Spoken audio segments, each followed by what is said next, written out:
Ávöxtur sannleikans. Orð Guðs í hjartamanns.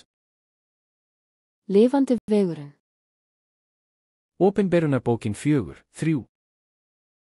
Hebreabréfið 10:20.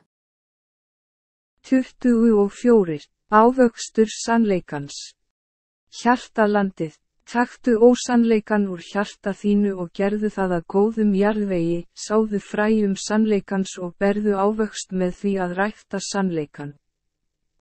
Endurheimta land, finndu ósannleikann sem Biblían segir að þú eigir að henda eða ekki gera, taktu hann úr hjarta þínu og gerðu hann frjóan jarðveg.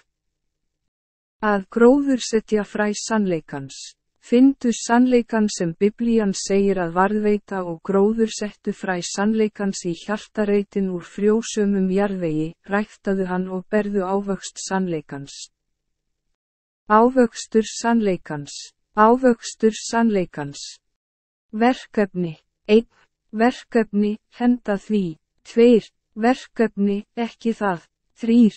Verkefni, haltu því. 4. Verkefni, gerðu það. Verkefni, gerðu það.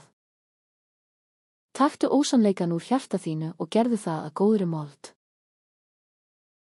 Lifandi vegurinn. Opinberunarbókin 4:3. Hebreabréfið 10:20. Markús 31 mínútur yfir 12. Annað er þetta, þú skalt elska náunga þinn eins og sjálfan þig.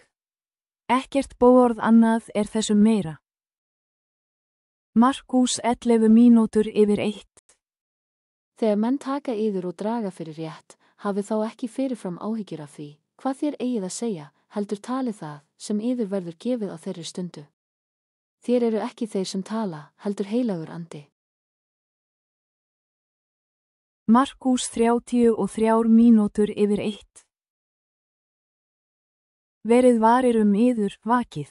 Þér vitið ekki nær tíminn er kominn. Markús 36 mínútur yfir 1.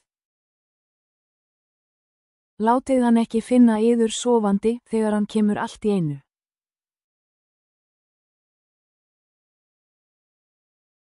Markús 37 mínútur yfir 1. Það sem ég segi yður, það segi ég öllum, vakið. Markús korter yfir 4. Hann sagði við þá, farið út allan heim og prédikið fagnaðarerindið öllu mannkyni. Lúkas 5:4. Þegar hann hafði lokið ræðu sinni, sagði hann við Símon, legg þú út á djúpið og leggið net yðar til fiskjar. Lúkas 27 mínútur yfir 6. En ég segi yður, er á mig hlýðið, elskið óvinni yðar, gjörið þeim gott sem hata yður.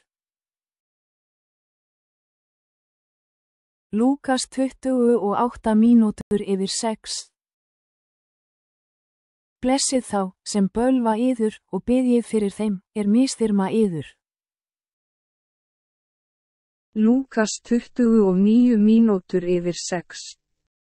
Slái þig einhver á kinnina, skaltu og bjóða hinna, og takki einhver yfirhöfn þína, skaltu ekki varna honum að taka kyrtilinn líka.